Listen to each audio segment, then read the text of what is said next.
Okay दोस्तों, तो अब हम लोग ग्रेविटेशनल फील्ड निकालने का कुछ और स्पेसिफिक चीजें देखते हैं। एक जो हो सकता है वो है इनफाइनाइट थिक प्लेट। हमारे पास एक इनफाइनाइट थिक प्लेट है जिसका साइड व्यू मैंने ड्रॉ कर रखा हूं। इसका मास पर यूनिट वॉल्यूम है रो और प्लेट का जो थिकनेस है वो है टी। ठीक है, तो इसका ग्रेविटेशनल इंटेंसिटी मुझे निकालनी है at a distance r from the middle plane. ठीक है, दो केसेस हम करेंगे। पहला केस यहां पे हमारा पॉइंट जो है वो इसके बाहर है और दूसरा केस हम करेंगे जहां पर पॉइंट जो है वो हमारा अंदर है। ठीक है, तो किस तरीके से करेंगे सबसे पहले इसके बारे में देखते हैं। Let's see. देखो, केस 1,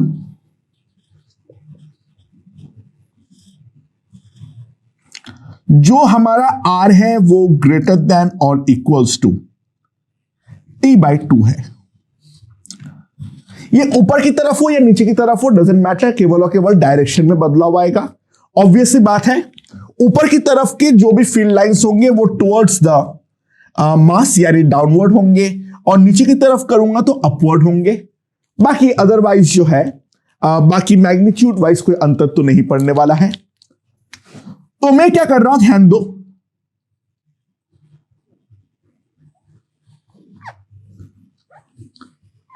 ये हमारा प्लेट है। ठीक है, नाउ यहां से एक पॉइंट है जिस पॉइंट का डिस्टेंस जो है वो डिस्टेंस है हमारा r। अच्छा, इनफाइनाइट सरफेस के लिए हम लोगों ने अभी अभी निकाले थे। इनफाइनाइट सरफेस के लिए होता है 2πg सिग्मा। ठीक है, 2πg इंटू सिग्मा, वो कांस्टेंट होता है, वो हर पॉइंट पे सेम होता है। तो दोस्तों ध्यान दो, जो मैं कर रहा हूं, मैं यहां पर एक पतला सा टुकड़ा काट ले रहा हूं। मैंने यहां पर एक बहुत पतला सा टुकड़ा काट ले रहा हूं ऑफ थिकनेस dx, जो कि यहां से हमारा x डिस्टेंस की दूरी पर है। ठीक है, अच्छा, इसका जो हमारा सिग्मा इफेक्टिव होगा, can I say that will be equals to nothing but rho into dx।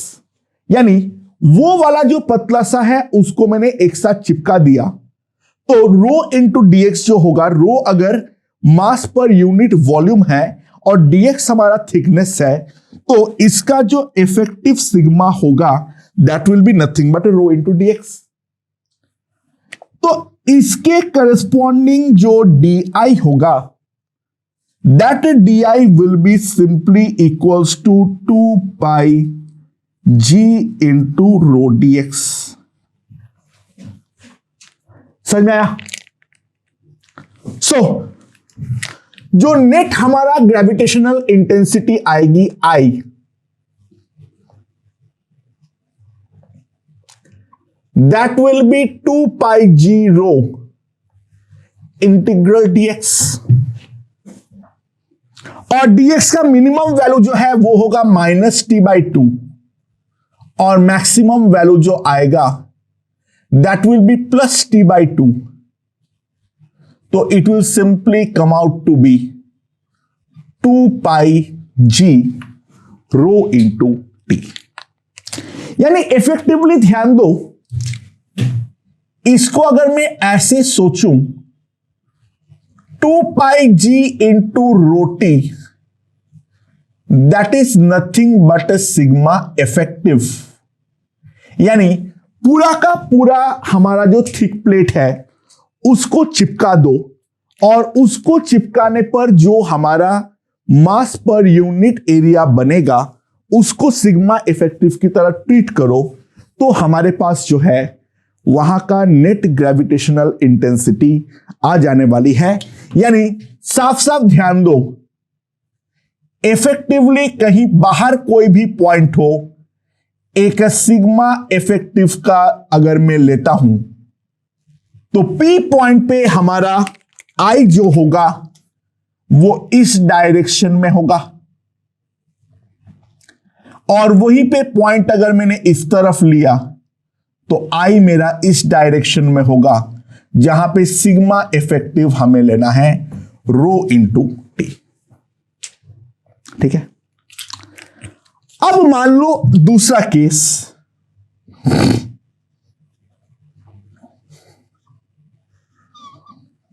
जो हमारा आर है वो है less than T by to, यानी पॉइंट जो है वो हमारा अंदर है। तो पॉइंट अगर हमारा अंदर है, सिचुएशन को समझते हैं, थोड़ा बड़ा करके ड्रॉ करता हूं मैं। ये है हमारा प्लेट, राइट। अब जो मेरा ये मिडिल वाला लाइन है, यहां से आर दूरी पे मुझे कोई एक पॉइंट पर निकालना है।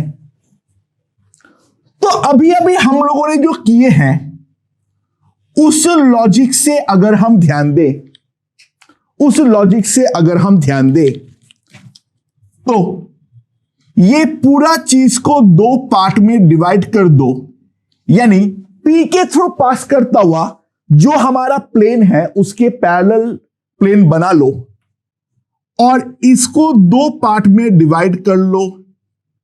एक है हमारा ये ऊपर वाला पार्ट, यानी जिसका थिकनेस जो होगा that will be t by two minus are,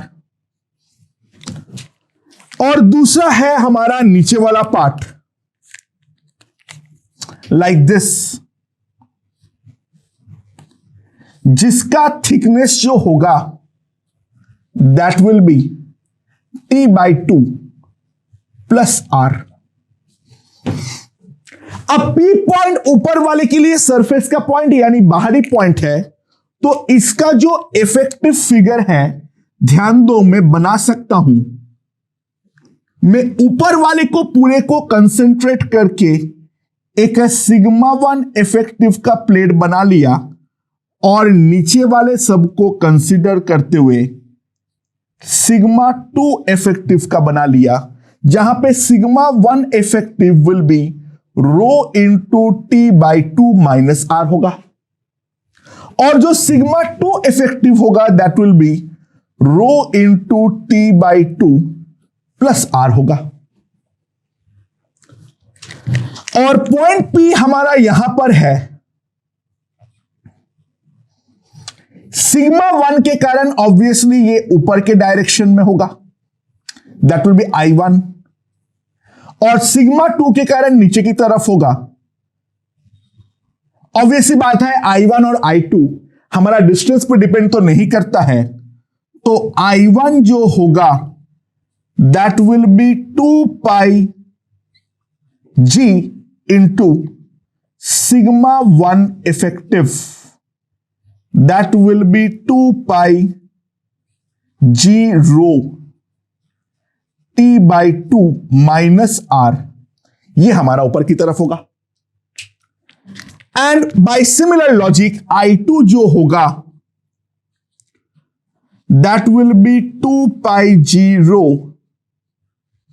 T2 plus r, ये हमारा नीचे की तरफ होगा। सो जो हमारा I नेट होगा that will be equals to I2 minus I1, and I2 minus I1 अगर मैं कंप्यूट करूं तो T by two gone, it will come out to be 4 pi g into r, that will come out to be 4 pi g into r, और इसका जो direction होगा that will be downward. यानी r अगर हमारा positive हो तो in that case हमारा आई नेट डाउनवर्ड आएगा, और आर अगर हमारा नेगेटिव हो तो हमारा इन दैट केस जो आई नेट आएगा वो हमारा अपवर्ड आएगा। यानी if I plot the graph I versus r, ठीक है, और मैं ये मान ले रहा हूं डाउनवर्ड पॉजिटिव।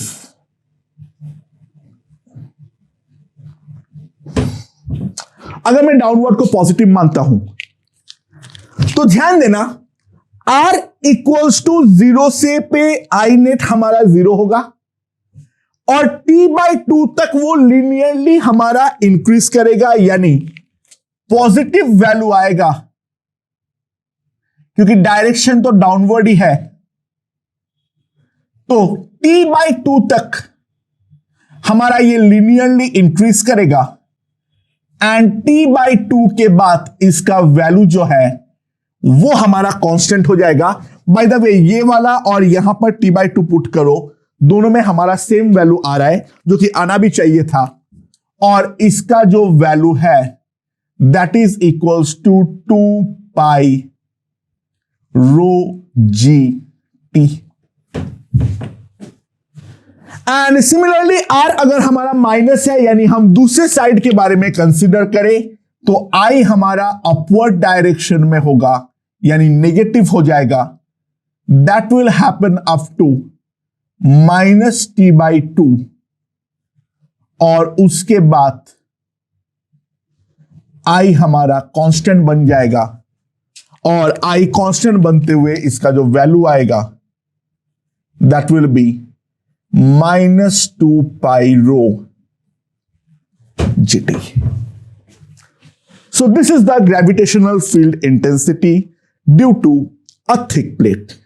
थिक प्लेट जो है वो एज सच कोई स्टैंडर्ड फिगर नहीं है, लेकिन इसको हम लोग इनफाइनाइट प्लेन बनाते हुए डेफिनेटली इसको कंसीडर कर सकते हैं। मेरे ख्याल से ये चीज हमें समझ में आ चुका है। ओके ओके दोस्तों, तो अब हम लोग देखने वाले हैं कॉन्सेप्ट ऑफ नेगेटिव मास। देखो एक्चुअल में नेगेटिव मास तो कुछ होता ही नहीं है, लेकिन प्रॉब्लम सॉल्विंग के लिए हम लोग नेगेटिव मास का कॉन्सेप्ट का इस्तेमाल करते हैं। वो इस्तेमाल करते हैं बहुत ही स्पेसिफिक प्रोफाइल के क्वेश्चन में, जहां पर हमारा क्वेश्चन में कैविटी इन्वॉल्व हो। लेट अस सी क्या बात कर रहे हैं हम लोग। मान लो हमारे पास एक सॉलिड स्फीयर है, ठीक है, this is a solid sphere, right. अब क्या है, यहां पर एक जो है वो कैविटी है। नाउ ये वाला सॉलिड स्फीयर में बाकी हर जगह पे मास है, बस ये जो कैविटी है वो वाला जगह खाली है। इसका जो डेंसिटी है यानी मास पर यूनिट वॉल्यूम है that is given to be equals to rho, ठीक है।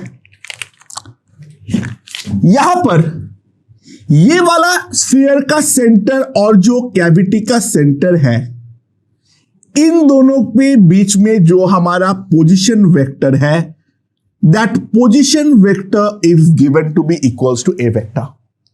यानी ये वाला सॉलिड स्फीयर का सेंटर और जो हमारा कैविटी का सेंटर है, इसके रेस्पेक्ट में इसका पोजीशन वेक्टर दे रखा है ए वेक्टर। तो find gravitational field I vector inside the cavity. अच्छा, लोगों के मन में अक्सर मिसकॉन्सेप्शन होता है, जो कैविटी के अंदर ग्रेविटेशनल फील्ड हमारा हमेशा 0 होगा। यह बात ऑब्वियसली गलत है, ठीक है। स्फेरिकल शेल के साथ इसे कंफ्यूज मत करो, क्योंकि हमारा जो स्फेरिकल शेल था वो उसके अबाउट मास का डिस्ट्रीब्यूशन सिमेट्रिक था। यहां पर डेफिनेटली मास का डिस्ट्रीब्यूशन सिमेट्रिक नहीं है, तो हम डायरेक्टली तो ये बोल ही नहीं सकते हैं जो ग्रेविटेशनल फील्ड यहां पर 0 होगा, ठीक है। अच्छा, कोई एक जगह पर कोई मास नहीं है तो मैं एक चीज कंसीडर कर सकता हूं या नहीं, ये जो हमारा फिगर है that can be considered as, कैसे, अच्छा, जीरो होने का मतलब एक तो है वहां पर कुछ नहीं होना, या फिर हम ये भी सोच सकते हैं या नहीं, वहां पर जितना पॉजिटिव है एग्जैक्टली उतना ही नेगेटिव है। मतलब हम एक बड़ा स्फीयर ले लेते हैं ऑफ प्लस रो, प्लस एक छोटा स्फीयर ले लेते हैं ऑफ माइनस रो। ठीक है, ये वाला माइनस रो को अगर मैं यहां पर पुट करूंगा तो उतनी जगह पर डेफिनेटली हमारा कैविटी जो है वो बन जाएगा या नहीं बनेगा? ऑब्वियस सी बात है, वो तो बन जाएगा। देखो, एक्चुअल में नेगेटिव मास कुछ होता नहीं है, लेकिन मैथमेटिकल कंप्यूटेशन के कारण मैं हाइपोथेटिकली यहां पर एज्यूम कर ले रहा हूं कोई एक जगह पर मास का एब्सेंस का मतलब है जितना पॉजिटिव मास है उतना ही नेगेटिव मास है। ये वाला चीज का हम लोग जो इंस्पिरेशन लेते हैं that is from the charge. कोई एक जगह पे चार्ज नहीं होने का मतलब है उस पर जितना पॉजिटिव चार्ज है उतना ही नेगेटिव चार्ज है। तो इस कारण पे हम लोग हाइपोथेटिकली ये वाले कंसिडरेशन पे आते हैं। ठीक है, अच्छा, एक बात देख लो, I vector inside a solid sphere, वो क्या होता है? I vector equals to -4 pi g by 3 into rho into are vector. ये हम लोगों ने पहले देखे थे, -4 pi g by 3 into rho into are vector. ये हम लोगों ने देख लिए थे। ठीक है, अब ध्यान दो, मैं थोड़ा बड़ा करके ड्रॉ कर रहा हूं। ये है हमारा बड़ा सा स्फीयर, ठीक है, और ये उसके अंदर का जो कैविटी है वो है, ये है कैविटी का सेंटर, ये है बड़ा स्फीयर का सेंटर। मैं कैविटी के अंदर कोई भी एक पॉइंट ले रहा हूं P। ठीक है, अब भूल जाओ ये कैविटी था। ये जो पॉइंट P है ये बड़े वाले के रिस्पेक्ट में मान लो इसका जो पोजीशन वेक्टर है वो है R1 वेक्टर और इसका जो डेंसिटी है वो है प्लस रो। तो ये वाले प्लस रो के कारण P का जो ग्रेविटेशनल फील्ड आएगा I1 vector, that can be written as -4 pi g rho by 3 into R1 vector. ठीक है, अब ये बड़ा वाला स्फीयर को भूल जाओ। अब जो ये माइनस रो वाला है, ये माइनस रो वाला भी तो ये माइनस रो वाला के रेस्पेक्ट में भी ये जो पॉइंट P है वो तो एक अंदर का ही पॉइंट है। मान लो ये वाला जो पोजीशन वेक्टर है दैट इज R2 वेक्टर। तो केवल और केवल इस माइनस रो के चलते जो हमारा ग्रेविटेशनल फील्ड होगा I2 vector, that is -4 pi g minus rho by 3 into R2 vector, and that can be written as 4 pi g rho by 3 into R2 vector. तो जो हमारा दोनों के चलते नेट ग्रेविटेशनल फील्ड होगा I vector, that will be I1 vector plus I2 vector, that will be -4 pi rho g by 3 R1 vector minus R2 vector। Now यहां पर ध्यान दो, हमारा इसके सेंटर से इसका सेंटर का जो पोजीशन वेक्टर दिया हुआ है that is a vector. Now it is quite evident A vector plus R2 vector equals to R1 vector. So R1 vector minus R2 vector will be simply A vector. So जो हमारा gravitational field intensity आएगी that will be 4 pi rho g by 3 into A vector. And ध्यान दो, ये जो हमारा gravitational field आया है ये हमारा कांस्टेंट आया तो जरूर है, but that is not equals to 0. तो एक बात पहले यहां पर समझ लो, जो I vector inside a spherical cavity is not always 0. Okay, ये हमेशा जो है वो डेफिनेटली हमारा 0 नहीं होता है. 0 कब होगा? जब कैविटी का सेंटर और बाहर का सेंटर जो है वो दोनों हमारा मैच करेगा. तो I vector will be equals to 0 only when A vector equals to 0. That implies cavity and sphere are concentric. केवल और केवल कंसेंट्रिक के केस में ही हमारा यहां पर फील्ड 0 आने वाला है.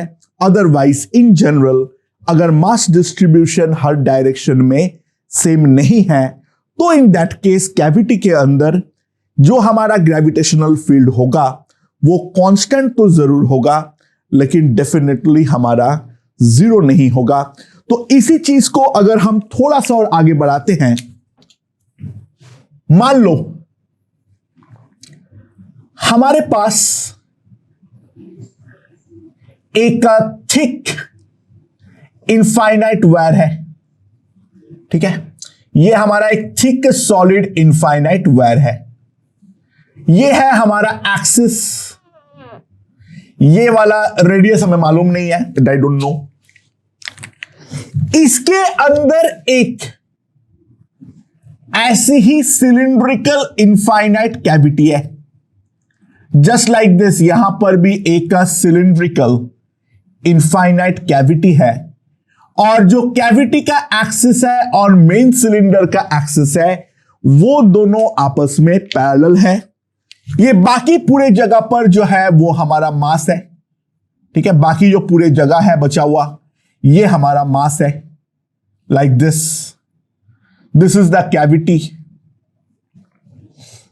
ये कैविटी और ये दोनों इनफाइनाइट है, और जो ये वाला पार्ट है इसका मास पर यूनिट लेंथ जो है that is equals to lambda. इसका जो मास पर यूनिट लेंथ है वो है हमारा लैम्डा. यहां पर क्या दिया हुआ है? ये जो हमारा दोनों एक्सिस के बीच का जो हमारा है distance that is equals to A. दोनों एक्सिस के बीच का जो डिस्टेंस है that is equals to A. तो find field inside the cavity. Okay, find the field inside the cavity. अच्छा, किस तरीके से हम इस चीज को हैंडल करेंगे सबसे पहले वो देखने का ट्राई करो. अरे बाय द वे कुछ और इंफॉर्मेशन की अगर रिक्वायरमेंट पड़ रही है वो ले लेना. ये बड़े वाले का रेडियस जो है वो है कैपिटल आर, और छोटे वाले का रेडियस जो है वो है स्मॉल आर. अगर जरूरत पड़ रही है तो वो ले लेना. ये है कैपिटल आर और ये है स्मॉल आर. तो अब हमें ये निकालना है जो ये वाले कैविटी जो है, इस कैविटी के अंदर इलेक्ट्रिक फील्ड हमारी कितनी होने वाली है. अच्छा, हम लोगों ने कुछ निकाले थे. क्या निकाले थे? ध्यान देना. Inside a solid thick wire inside a solid thick wire, जो हमारा आई वेक्टर था that was minus g lambda by r square into are vector, ये हम लोगों ने निकाले थे, राइट।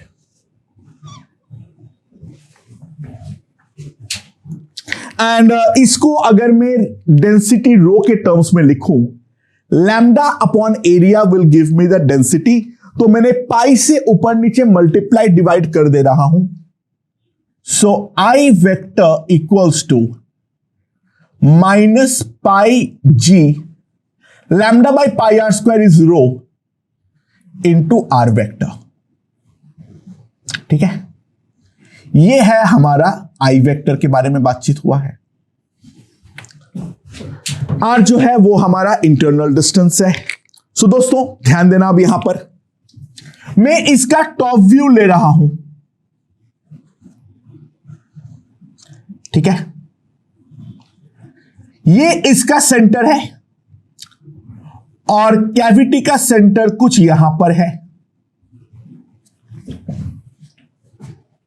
ठीक है। So this figure is equivalent to, हमारे पास एक प्लस रो का स्फीयर हो, सॉरी सिलेंडर हो, प्लस एक का माइनस रो का सिलेंडर हो। अच्छा ध्यान देना, प्लस लैम्डा माइनस लैम्डा मत कर देना, हमें प्लस रो और माइनस रो लेना है। या प्लस लैम्डा माइनस लैम्डा करूंगा तो ऑब्वियस सी बात है वहां पर नेट पे जीरो थोड़ी ना है, उतने जगह पर मास पर यूनिट वॉल्यूम को हमें जीरो करना है, ठीक है। प्लस लैम्डा माइनस लैम्डा कर दूंगा फिर तो नेट मास ही जीरो हो गया, नेट मास जीरो थोड़ी ना है।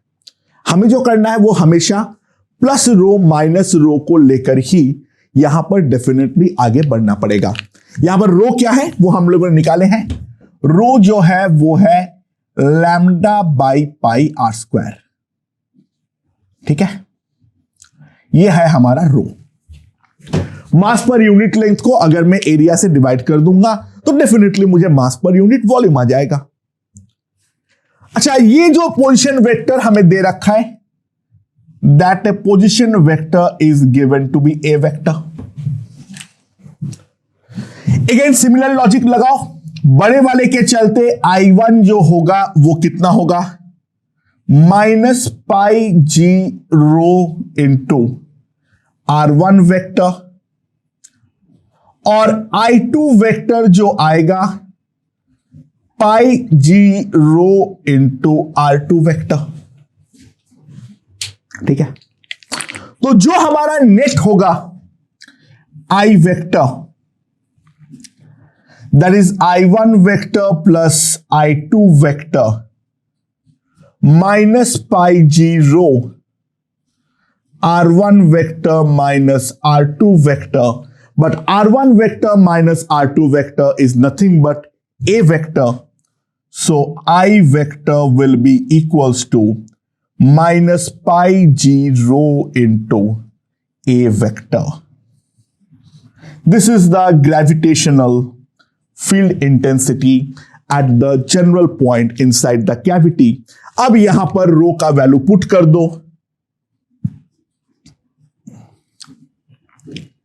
पाई पाई गॉन, तो minus g lambda by r square into a vector. Again ये हमारा कांस्टेंट तो है बट जीरो डेफिनेटली नहीं है, वो तभी होगा आई वेक्टर जीरो अगर ए वेक्टर हमारा जीरो हो, यानी जो मेन सिलेंडर है और जो हमारा कैविटी वाली सिलेंडर है वो दोनों आपस में कंसेंट्रिक हो। ओके, कंसेंट्रिक मतलब कोएक्सियल हो, सॉरी। तो ग्रेविटेशनल फील्ड निकालने के लिए इसके अलावा भी जो जो टेक्निक का हमें रिक्वायरमेंट होती है वो सारे के सारे यहां पर हम लोगों ने ढंग से डिस्कस कर चुके हैं। तो ग्रेविटेशनल फील्ड के ऊपर हमें क्वेश्चंस तो बहुत सारी करनी है, लेकिन बिफोर दैट हम एक नया चीज डिफाइन करेंगे that is called the gravitational field lines. Okay